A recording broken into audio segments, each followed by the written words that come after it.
Netherland రాజధాని హేగ్లో ఉన్న అంతర్జాతీయ న్యాయస్థానంలో కుల్భూషణ్ జాదవ్ కేసు విచారణకు ప్రారంభమైంది. గూఢాచర్యం ఆరోపణలతో 2016లో జాదవ్ను బలూచిస్తాన్ ప్రావిన్స్లో పాక్ భద్రతా బలగాలు అదుపులోకి తీసుకున్నాయి. పాకిస్తాన్ మిలిటరీ కోర్టు అతడికి మరణశిక్ష విధించింది. పాక్ తీర్పుకు వ్యతిరేకంగా అంతర్జాతీయ న్యాయస్థానాన్ని ఆశ్రయించింది. 2017లో ICJ స్టే విధించింది. ఇంటర్నేషనల్ కోర్టు ముందు భారత విదేశాంగ శాఖ కూడా వాదనలు వినిపిస్తోంది. కుల్భూషణ్ జాదవ్ తరపున సీనియర్ న్యాయవాది హరీష్ సాల్వే వాదనలు వినిపిస్తున్నారు. On that very day, in 25th March 2016, India sought consular access to Jadhav. Pakistan notified the P5 states of his arrest on that very day and created a 12-page document making allegations against India. It publicly aired a video that purported to be a recording of a so-called confession by Jadhav. Some significant facts emerge from this document produced by Pakistan. It states that security forces apprehended Jadhav.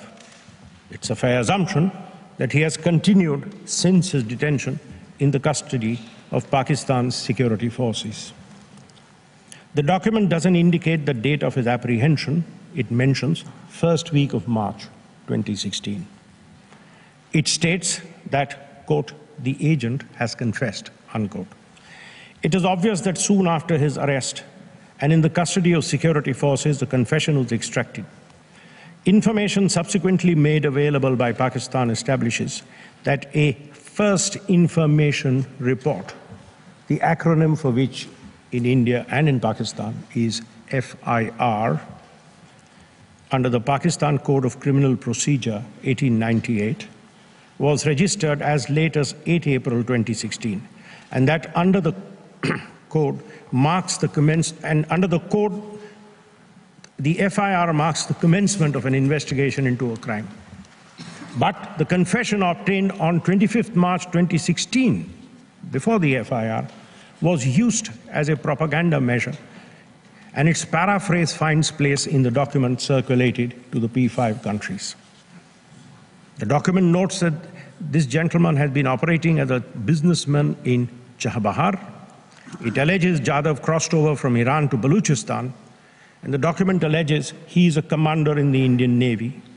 It concludes by making serious allegations against India of state-sponsored terrorism and of repeating its efforts of 1971 in Baluchistan. You will be surprised to find, despite all this, towards the end of their counter-memorial, one of the defenses is that India has not established his nationality. There is no manner of doubt that Pakistan was using this as a propaganda tool. Pakistan was bound to grant consular access without delay. India's request for access did not evoke any response. In para 9 of its memorial, India asserts that Pakistan's conduct suggests that even Jadhav was not informed of his right to consular access. And this is not contradicted in the counter-memorial. On 30th March 16, India reminded Pakistan of its request for consular access and received no reply to its communication. 13 reminders were sent by India on various dates, and I will deal with them in my narrative. Pakistan acknowledges that as early as 30 March 2016, the Indian High Commission in Islamabad sent a note verbal to Pakistan's Minister of Foreign Affairs requesting consular access. Pakistan obviously had no difficulty in recognizing that the request related to Jadhav. India has no papers or